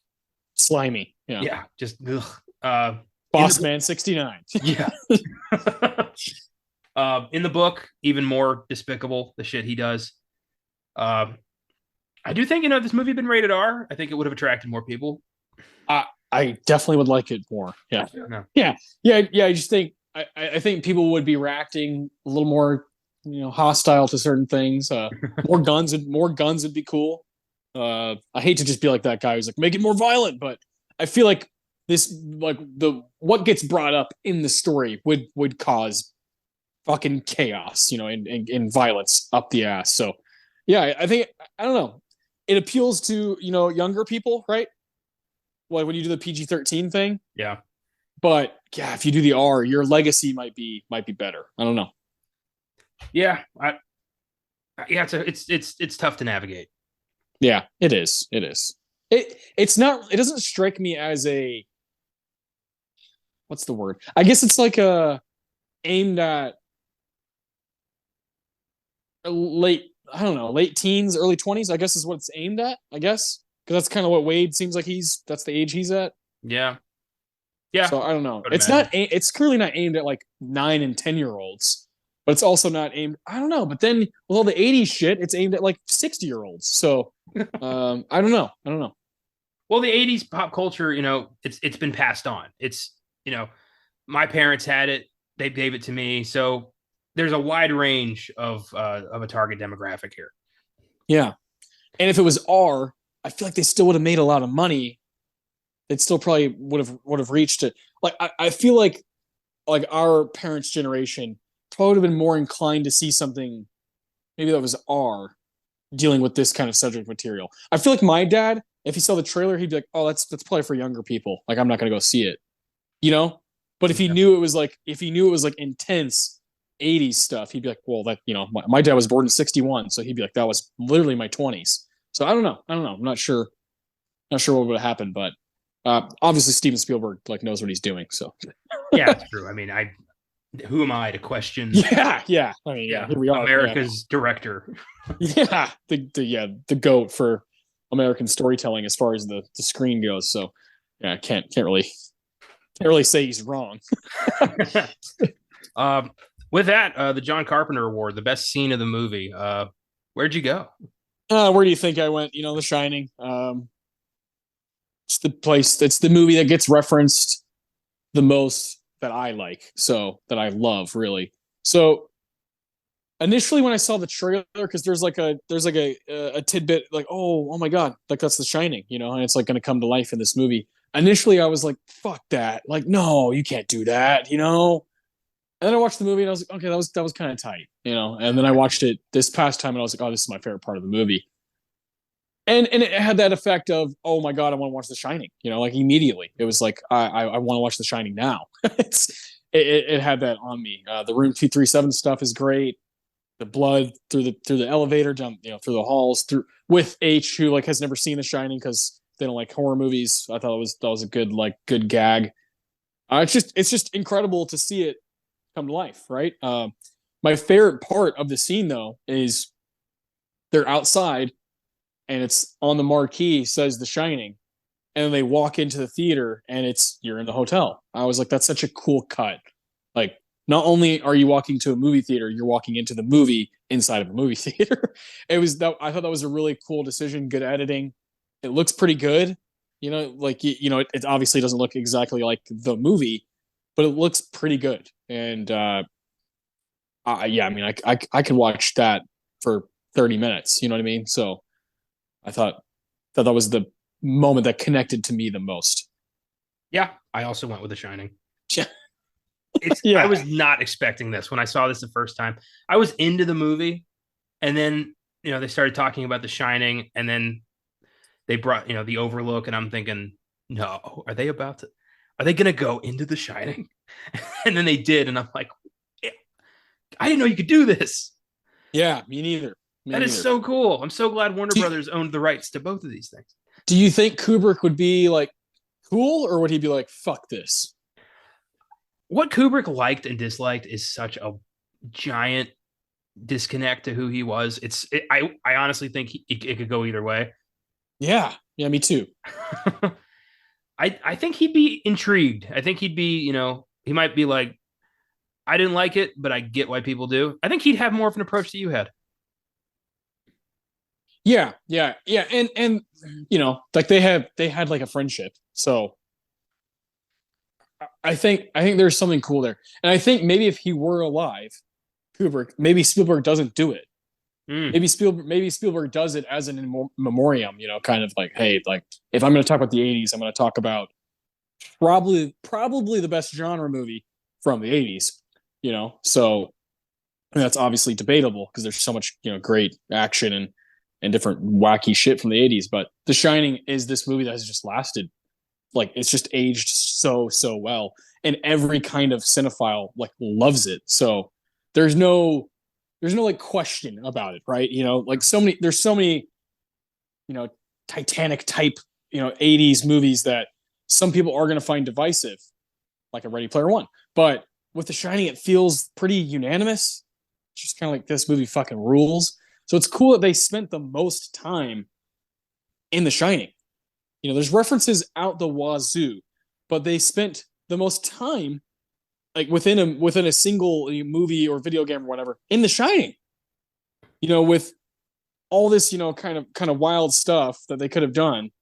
They're like, we're gonna go to this like kind of scary hotel like that's gonna be where we spend the most time. That's so cool. Well, I imagine horror movies are infinitely scarier if when you watch them, you're fucking in them. Like, whew, yeah. I mean, really, in my opinion, when I was watching it, H has an advantage because they don't know about those goddamn twins. So I mean, if I saw those twins, I would run. I'd be like, we need to get the hell out of here. Get this fucking VR headset off me as fast as I can. But if you haven't seen it, you're like, whatever. But I don't know, man. There's something about that initial when they walk in and you see the lobby, you see the typewriter. It's just so cool. Just chills. If this movie started at, I like to give every movie kind of like started at a certain point. Like say, out of, like start the movie at kind of like a 5, like a halfway point. If it starts getting better and better and better, this movie raises it from like a 5, like it like goes up 3 ratings because of that scene, So I can see why some people will be kind of like turned off by it, but I was not. I think it's the use of the Shining main theme that gets your ball rolling. Because I mean, it's cool to go into the movie, but the second you hear the boom boom boom, you're like, oh shit. Then you're like, oh boy. Yeah, who knows? That was the moment that made me love this film. Like, who knows what could happen? Now, the one thing that I would change about the scene, if I could nitpick, is I'm not crazy about the way they went about H's kind of ride through room 237, because in the movie that feels so real. That feels so real. Like what happens to the old lady. In this movie, Ready Player One, they obviously like over exaggerate the hell out of it, and then there's like the giant axe and going through the maze and it's coming through everywhere. That part of it, I'm not like crazy about. It's entertaining, but I'm not crazy about it. Whereas just the initial walking through the going under the marquee, walking in and seeing the lobby, I was just like, this is so cool. This is like why I think I wanted to see the movie in the first place. So, but shit, man, The Shining is the most used movie. Pretty crazy. I love that the name of the theater is the Overlook. That's yeah. And also they're not going into the official The Shining. They're going into the Halliday Challenge built inside The Shining. True. So that's why all that crazy stuff is. That's why the crazy. Yeah, that's a good point. Yeah. I'm like too literal. I feel like you'd be there, like trying to enjoy the Shining movie while that shit's happening, and you'd be like, "Get out of my like, this is my time. I reserved the Shining." You don't need to be in the frame right now. Yeah, from 4 to 7, it's my time. Oh, that's good. I haven't seen The Shining in a while, and I honestly was like, I need to change that after watching Ready Player One. So, if anything, it made me just want to watch one of my favorite movies. I tend to reserve my watchings of The Shining now for introducing it to somebody else. Dude, yeah, I feel that way about a lot of my favorite like horror movies, genre movies that are kind of have a tone about them. Yeah. And I feel that way about The Shining too, where I'm like, I don't want to just watch this willy-nilly, Like, I don't want this watch to go to waste. This has to mean something. Yeah. I definitely feel that way so much more now than I did, a few years ago. I feel like it needs to be an event. Yeah. Like if it's playing at Draft House and I've got some time, why not? Like, they're making the event for you. Yeah, exactly. It's like I I accept. Yeah, seeing it on the big screen, yeah, that whole bit, carving out some time on a Sunday to do that. Yeah, that's a great choice. Another scene I could have gone with is the arrival of Mechagodzilla fighting Yeah, Giant. dude, and then Iron Giant to Gundam, like, oh, come on, yeah, so Well, sick. it was when Sorrento puts on Space God or Mechagodzilla, and then fucking Godzilla's theme song kicks in, and you're like, oh my god! I was just, I still got chills. I was like, oh, this is so cool. Yeah, yeah, I hear you, man. Iron Giant, interesting character to use in that moment because Iron Giant was like this, like 50s like peacemaker, and then in this movie, he's like just a weapon, just like go kill. I have a I have one of my what's in the box reviews. That was a big issue with them. Oh yes, oh Yeah. dude, I can't wait. I forget about what's in the box. Yes, here we go. Yeah. With that, let's see what Letterboxd has to say about Ready Player One with our next segment, What's in the Box. What's in the fucking box? Give me the gun. 3.2 out of 5 on Letterboxd. Pretty good, pretty middle of the road. Yeah, I personally have it at a 4.5 out of 5. I think I have it at a 3. So I'm like right. I'm like with the consensus. Yeah. I think Adam had it at a 2. When I saw that, I was like, oh man. Oh, I had him. That's funny. So I have 5 reviews here. A couple really negative ones, one positive one, and a couple just really funny one-liners that I needed to include. Okay. This first one's from Lisa the Beauty Queen. All right. The Iron Giant was a beautifully done satire on the paranoia of 50s America and the Red Scare, and actively promoted a pacifist ideology. The titular character even says, I am not a gun. In Ready Player One, the Iron Giant is turned into a gun, and nothing more. Ready Player One doesn't care what art has to say. It only cares what art looks like. It appropriates the art of others into a self-insert fan fiction that doesn't understand theme, subtext, or anything substantial about what film and games actually are. It's one of the first times I've ever seen that, or one of the first films I've ever seen that I would have a hard time actually calling art. Half a star. Oh my God. half a star. I mean, well thought out stuff, but sounds like you don't like having fun. Yeah. I get where some of that lies. I hear it, but Jesus, don't need to be so fucking negative. It makes me think, like, were they on board until the Iron Giant showed up and they're like, how dare you? That's my favorite movie. Yeah. I mean, half a star. They Jesus. forget that there's a giant section of the Iron Giant where he goes nuclear and almost levels a town with all of his guns. Yeah, it's kind of the climax of the movie. Yeah.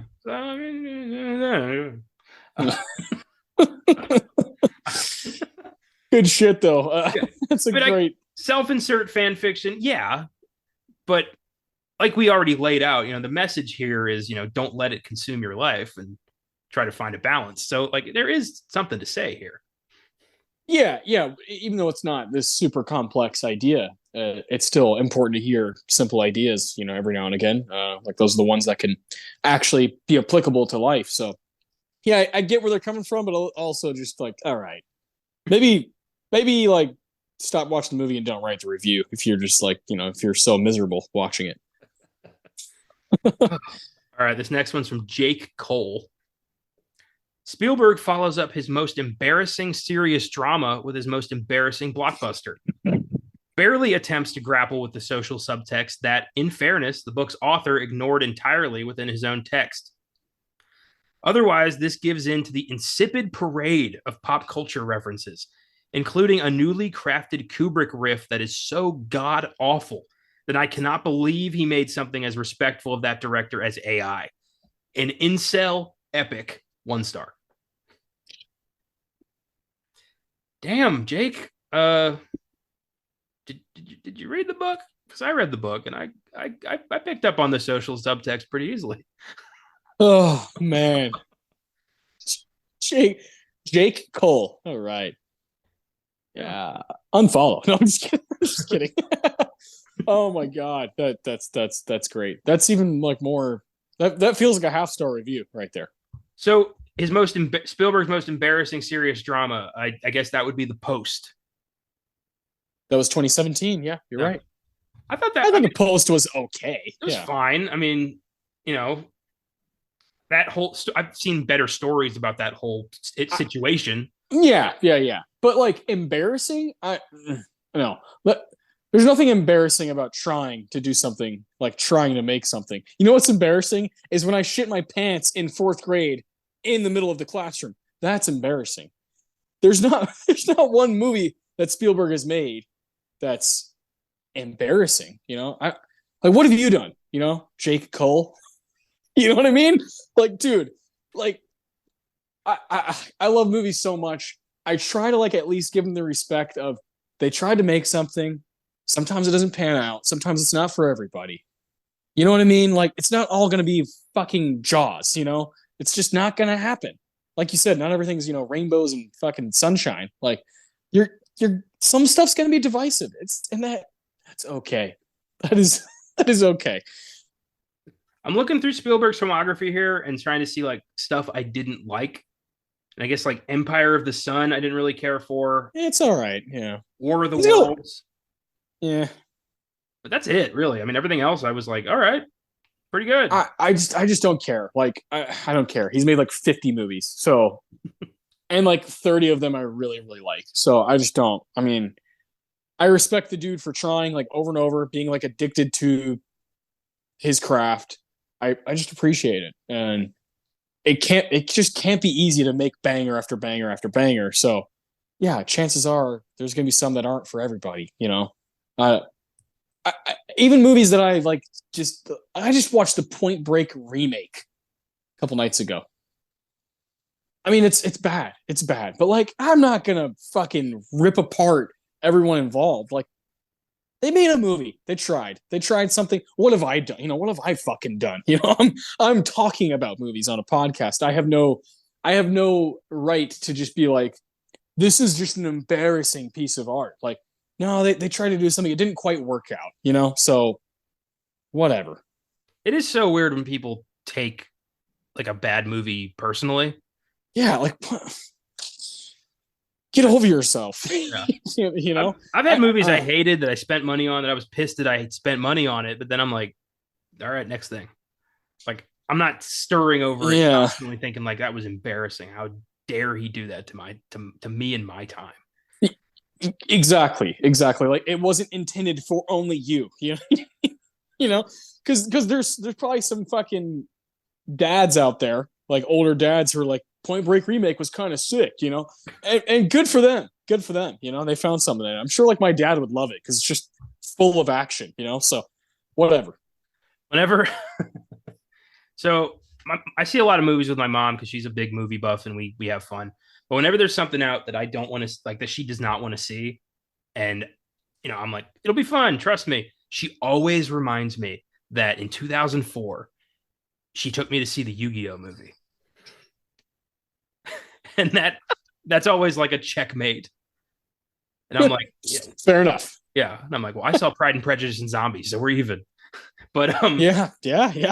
It's the Yu-Gi-Oh! The movie had an audience. It was people who liked Yu-Gi-Oh! If you don't like Yu-Gi-Oh! And you go see that, you are gonna fucking hate it. Yeah, exactly. Like why I haven't seen what is it? Isn't it like a Pikachu movie? Like Yeah, Detective Pikachu, I think. Yeah, like I wasn't a big Pokemon person. So like if I watch that in my own time, that's on me. that's on me. If I end up liking it, great.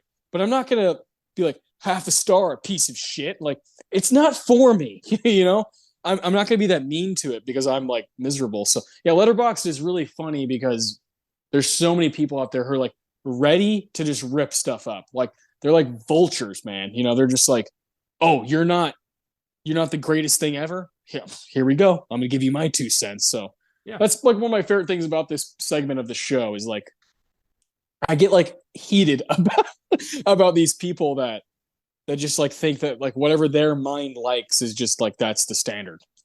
See, my approach is basically like I hope I never find the greatest thing ever because only one exists, and once you find it, it's all downhill from there. So why not just enjoy the ride?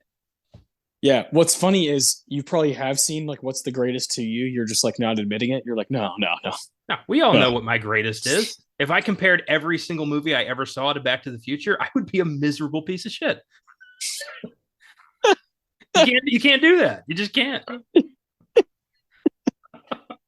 Oh, that's great. This one didn't even have any time travel. 1 star. Can you imagine? Yeah. Where is Christopher Lloyd? Half a star. He's not even in most of these. Like, why bother watching them? I would hate that guy so much. Yeah, there's not a DeLorean in sight. Like, fucking Gladiator. Yeah. There's no DeLoreans in Gladiator. This movie sucks. Oh, my God. Oh, geez. Okay. That's great. That's great. I love that. This next one is the exact opposite of Jake Cole. All right, here we go. Adrian Thomas. You can't beat Spielberg. You'd be a liar if you say you weren't entertained, or at least impressed by its insane amount of detail gone into it. For a 2-hour and 20-minute film that felt more like 90 minutes. It's so fun. Highly recommended to watch on the big screen. I myself want to watch it again soon. Also, Kubrick would be proud. 4 stars. Oh, I like that. Yeah, I feel similarly. You know, I don't like it as much as that guy, but I'm like, if you're not like having at least like a little bit of fun, I don't really believe you. So, you know, or you're not like I love the word impressed. You're not impressed by the detail and the references and the Easter eggs.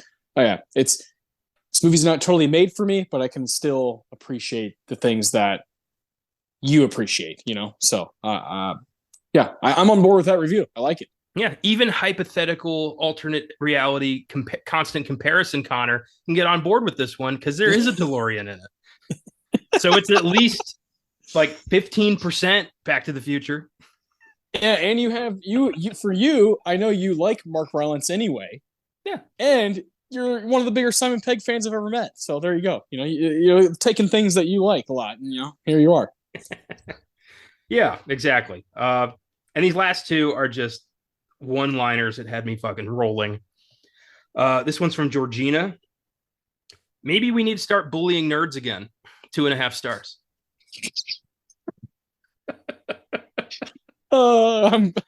Yeah, I'm good with that. That's funny. 2.5 stars. Oh, Jesus Christ. That's good. Yeah, you know what? I kind of agree for different reasons, but this is not the time. Yeah. No, Filmgazm will stay away from that subject. Yeah. No. This last one, I was like, oh my God. This is from Will Sloan. It felt personally empowering to see white culture represented on screen. 1.5 stars.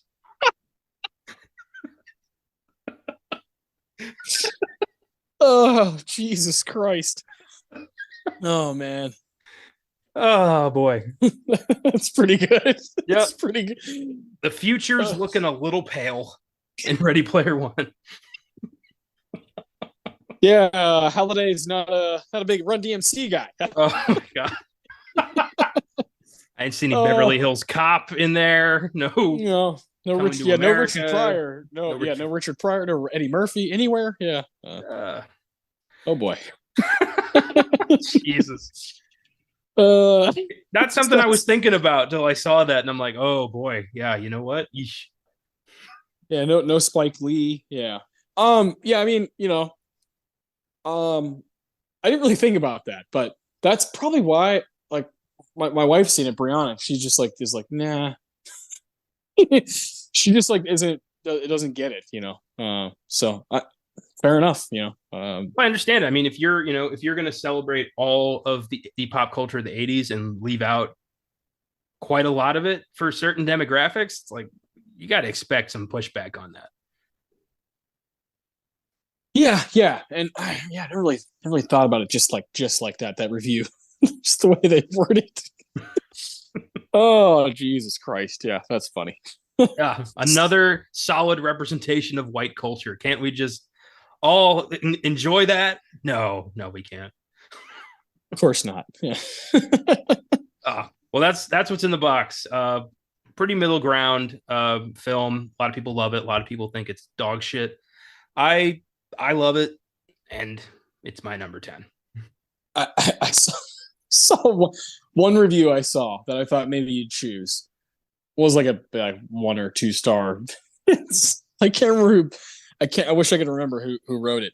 But they said this thing's already in the $5 bin at Walmart. And it was like in 2018 when the movie came out. The review was written 5 years ago. It's like yeah, well, a lot of movies are in that bin these days. It's true. You go through that bin, you can buy like Indiana Jones and the fucking Crystal Skull 2008 movie. You can also buy like Citizen Kane, and those like buy 3 for $10. Like those bins are just like a total grab bag. Yeah, I don't really, because of that, I don't see the discount bin as like a detriment to the film's success anymore. I love the discount bin at Walmart. It's overstocked. Yeah. Everything must go that's in this box, so take it. And I'm like, okay. Yeah, I mean, I found some gems through that. Like my Uncut Gems Blu-ray is a $5 Walmart bin from like 2021. Like I bought it like 2 years after it came out for $5. So I my copy of Django Blu-ray also $5 bin buy. So come on. Back in Maryland, I had a buddy who told me he would go to Walmart and just throw movies into the bin, like take them off the shelf and throw them in there, and then go to check out. And when they'd come up as full price, he'd be like, I found this in the bin. It's supposed to be $5. And 9 times out of 10, they wouldn't give a fuck. They'd be like, oh, okay. And change it to $5. Yeah, they work at Walmart. Yeah. Yeah. Like, I'm not taking a bullet for this. I don't care. Yeah. Yeah. That is fantastic. I love that. You got away with a lot of films doing that. Yeah, it's really smart. Yeah. I never had the balls to try something like that. Yeah, I don't think I should admit some of the stuff I've done here recording as far as purchasing and yeah. Sure, if statute of limitations ran out, you're fine. Probably. It's been a while. Tried to stop doing some of that stuff since I became a dad, so that's probably good. smart. Character growth is always good. Oh, Jesus. This was fun as hell. I really enjoyed this one. Thanks for listening, everyone. If you like the show, feel free to follow us on Facebook, Instagram, and Twitter at Filmgazm Productions. If you want to suggest films for us to check out, you can email us at filmgazm@gmail.com or send us a message through the socials.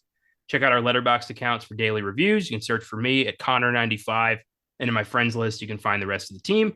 Check out our website, filmgazm.com, where I have a link to that Letterboxd. You can also find articles, trailers of upcoming films in every episode of our show.